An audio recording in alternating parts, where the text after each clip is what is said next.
In today's video, I open box, make a spring, peel off a mask from a wing, design and print extra 3D parts. I create semaphore in the wrong color order. Somehow it looks like an Easter egg for a future model, and create some minor weathering as usual.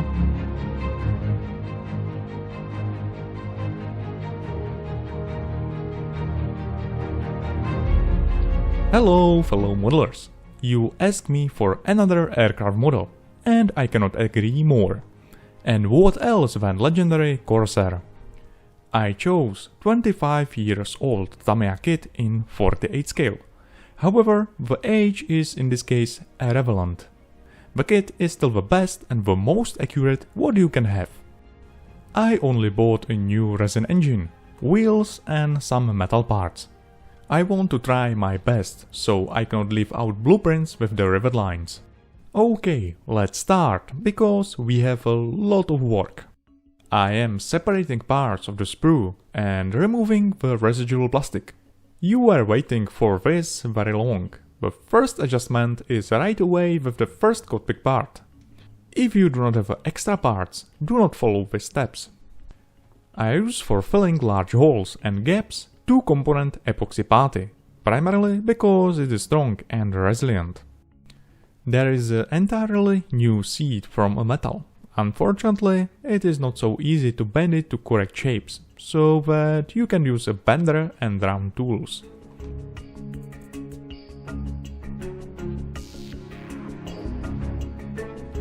I use for gluing metal parts ordinary super glue. I mostly apply more glue that is needed or stain parts around. Therefore, I like super glue debonder. It is clear liquid that dilutes and removes even dry glue. Another use is if you stick your fingers together. It never happened to me.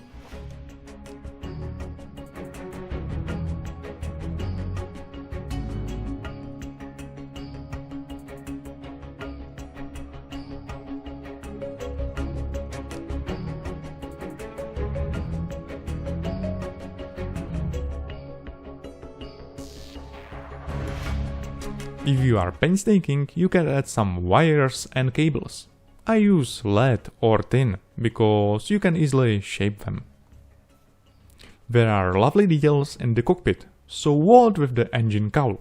It looks sadly empty in my opinion, but in reality not so much. There should be internal construction ribs, exactly 2 for each cylinder, so 18. I am lazy, therefore create 18 identical ribs with 4 holes from plastic, and all of this smaller than 3 mm is not my cup of tea. Therefore I made only one, redesign it to 3D, duplicate it and print it on my Prusa SL1 printer. If you do not have a 3D printer, you can try photo etch parts or buy extra resin parts. If you are not a 3D fan, then I have a good news for you. The rest of the details I make old school. If you are decide to make cowling flaps open, then I recommend performing at least minor adjustments. I am making flaps less monolithic with a sharp milling cutter and adding a mechanical system from plastic profiles and lead wires.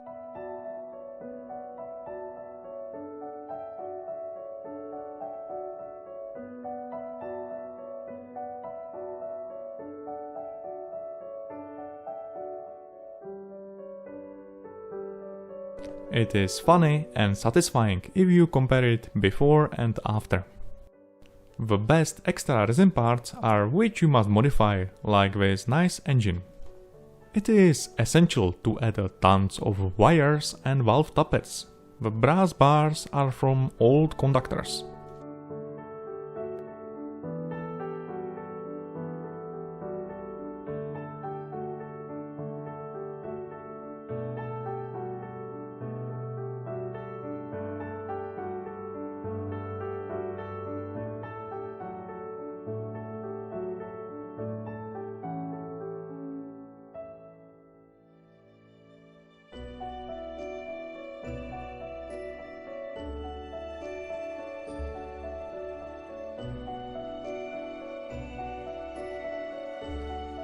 It looks better now.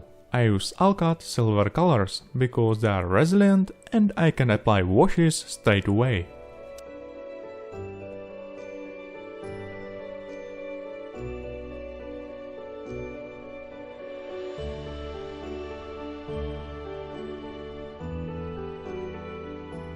You can also modify wheels because they are quite monolithic. I use thin drill bits from eBay for a few dollars.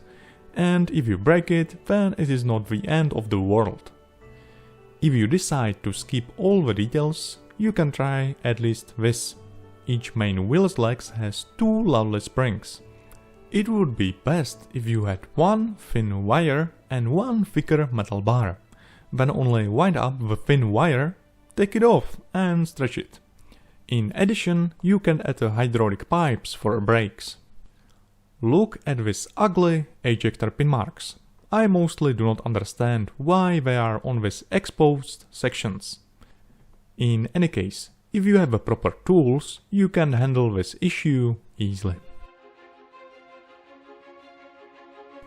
I use for gluing plastic extra thin glue.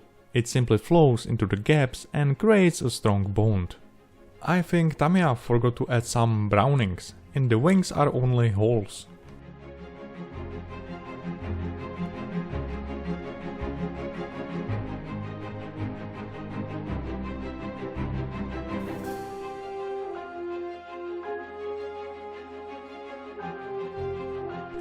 I use for imitation gun barrels ordinary hypodermic needles.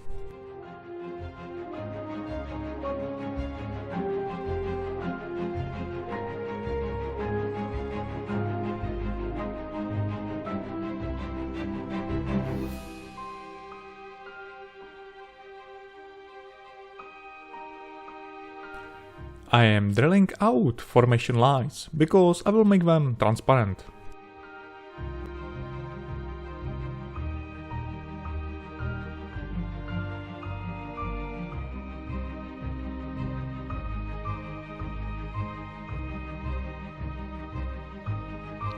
The wheel well is not so horrible as modern jet fighters, so it remains to add only a few wires.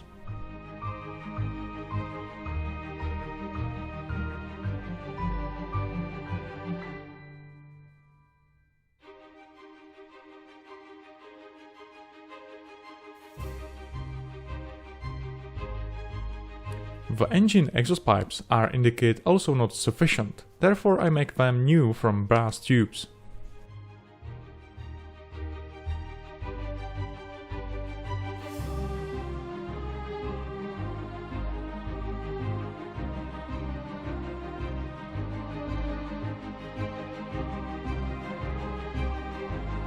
This modification is quite tricky. Primarily it's hard to obtain geometry and make 6 same tubes.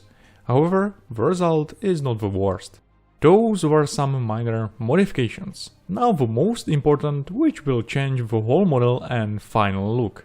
So what is this miracle? The simple one word. Rivets. Most of the modern kits already have rivet lines, but this is not our case.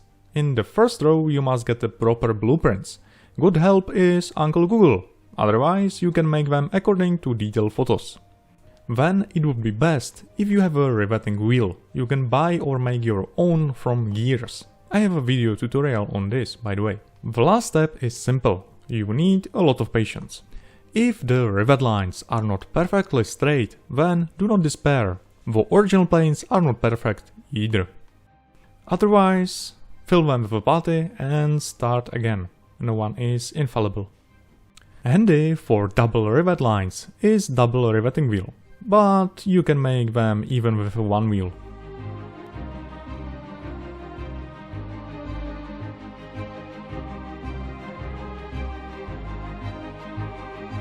For comparison, sadly empty flat wing. Now the happy wing with rivets.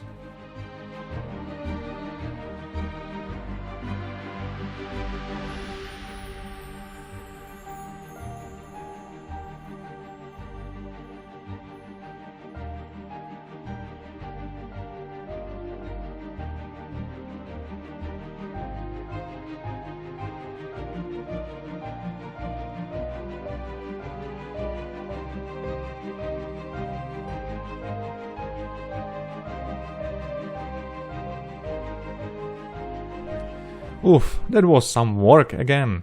I will make some planes with a fabric or wooden wings next time. Okay, let's paint the legend. The best trick how to paint scratches is to make scratches. The first step is to paint the seeds with aluminum, then chipping varnish, and then with a color. The chipping varnish is dilutable with water, and if you try it, you remove the top color layer.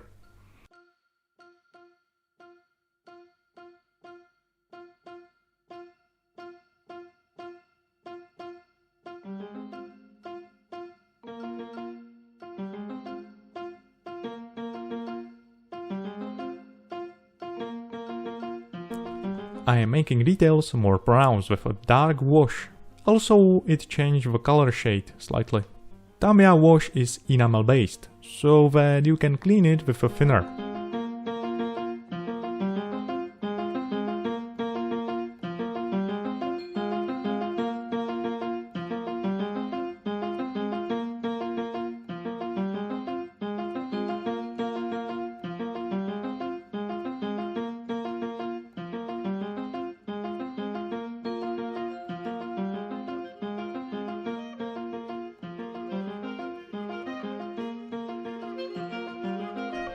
The extra thin glue is good, but try to apply on a very small amount, otherwise the joint will create thin marks after weeks or months. The Tamiya kit fits nicely, but in my opinion the gap between wings is too pronounced and weak. Maybe it is my fault, I don't know. Therefore I make it stronger and thinner with a super glue. This super black glue contains rubber particles and is more flexible. As a result, the bond is not so fragile, softer for grinding and dries slower. Also is excellent for filling small imperfections. I forgot to tell you a small detail, so back to the rivets. Around the rivets is plastic raised above the surface, and it looks inappropriately. So flattening them with a grinder is a reliable approach. I am removing dust with a brush and compressed air. Now I'm unifying the surface with a soft layer of a grey primer. It will reveal a lot of imperfections, like filled or missing panel lines, bolts, rivets or even engine covers.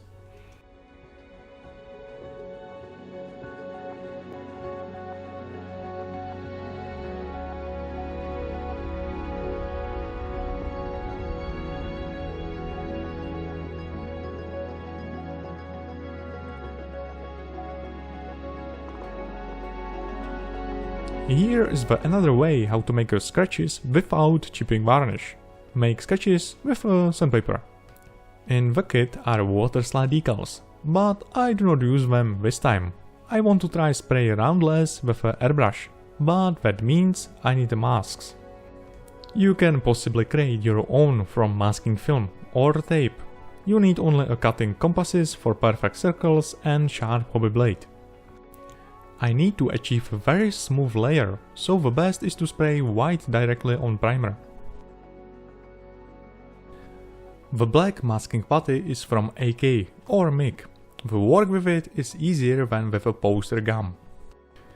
I tried to mix my own shade from Tamiya colors, but in the end I used this very lovely AMT7 light blue. It is primarily for Soviet planes, however it fits nicely even to this Corsair. This shade is so beautiful, and it is what I imagined. The new materials for masking are simply perfect. The removing masking was never so satisfying. I also tried stars, but the shapes are not the perfect. Thus, I asked my fellow modeler Ondra from Omask. He made for me new ones on plotter, so this is much better. Also, he has mask for parts of the wings covered with a fabric. This is great. I must do a simple thing, and that is spray over the mask whiter blue shade.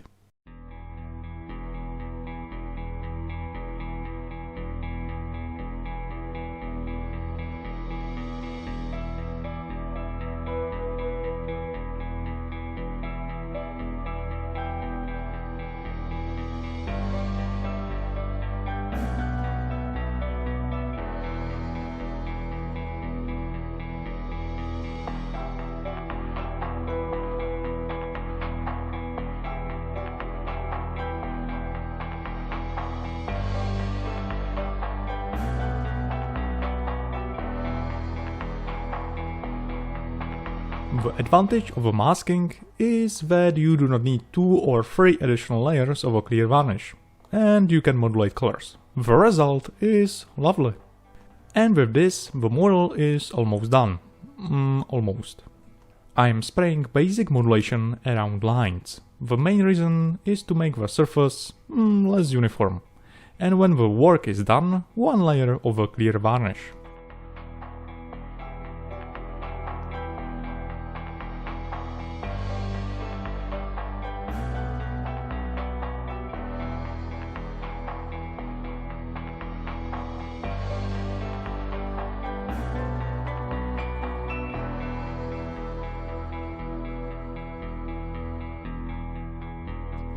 I mixed my own wash from oil paint and white spirit.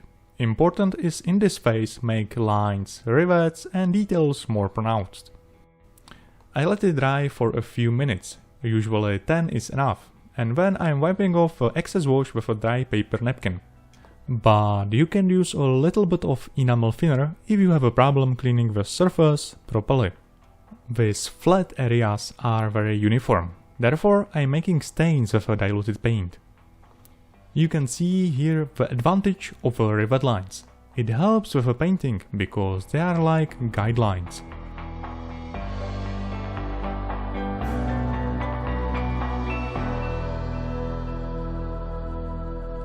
Let everything dry properly for 1 or more days and then fix the result with a matte varnish. Okay, let's make some happy weathering. The rest of the painting is only with a paintbrush, so matte varnish works like a sponge and nicely holds paint. You can find tons of heavily weathered planes. The early type of the Corsair was not used at the aircraft carrier, but on the ground airfields at Pacific. Thus, you can find on the surface heavy scratches, mud, dust, sand, oil, stains and heavy smoke traces. You maybe understand why I chose this type of a Corsair. I am dirty boy which like dirty planes. So, the scratches.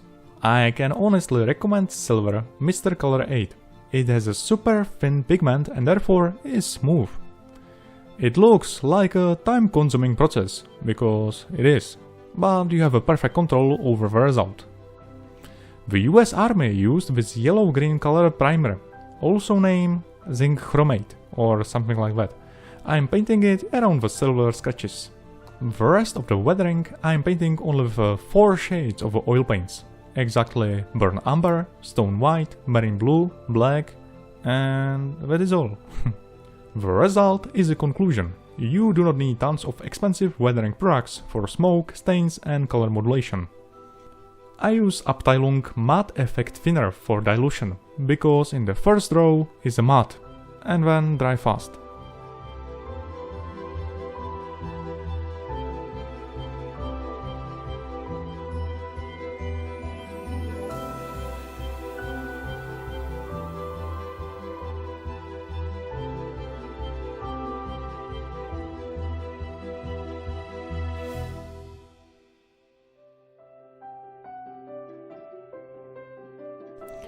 This is the result after basic painting. The result is splendid.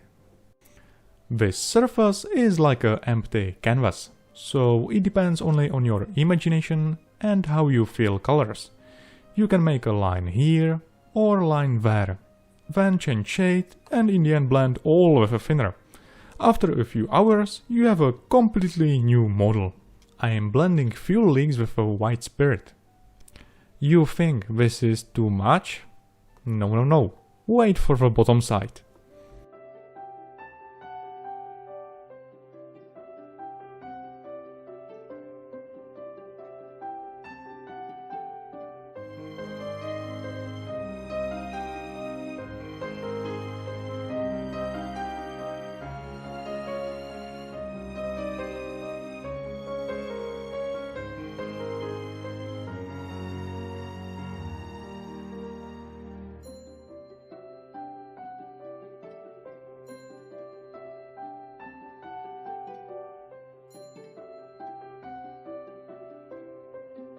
Okay, the bottom side. The crazy 18-cylinder radial engine was everything but not clean. Here is an example how messy it was. I'm spraying dark brown because I want to make some primer, but the rest I will paint with oil. The problem with the airbrush is that it's too much smooth. The rest of the dirt is combination of a black, brown and thinner. Oh yeah, this is juicy. If I am working with the oil, I am entirely relaxed, destroying the surface this way, because I can easily wipe it off if the result is unsatisfactory, even after 1 week.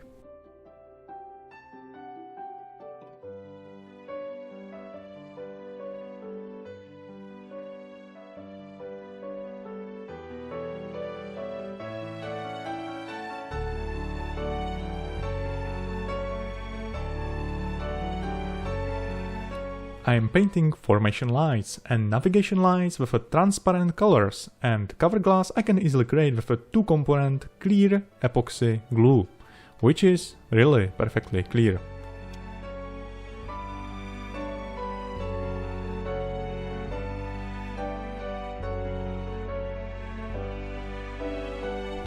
I made the same model but in the D version many years ago.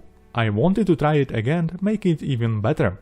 You can see the comparison in the end of the video or on my website. I hope you like the result and probably motivate you to make a similar US Marine aircraft, because this light blue is simply lovely. In fact, I painted my bedroom in the same shade. Okay, that is all. Here is the finished model. Thank you for watching and see you next time.